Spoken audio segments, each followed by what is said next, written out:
Осыдан тура 77 жыл бұрын қырғи қабақ соғыс басталған болатын. Ол Ұлы Отан соғысы деп аталды. Сұм майданға 16-17 жастағы сарбаздар аттанған болатын. Ел үшін, бейбітшілік үшін жандарын пида етті. Бүгінде олардың ерліктері ел есінде мәңгілік.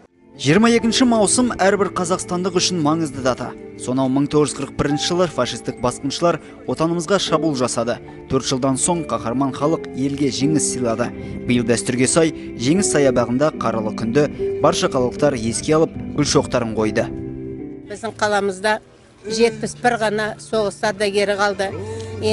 4000-ға жақын тыл еңбеккерлері қалды. Соның ішінде арасында Ленинградта, блокадный Ленинградта тұрған азаматтар бар. Узники фашистский концлагерей 9 адам қалды.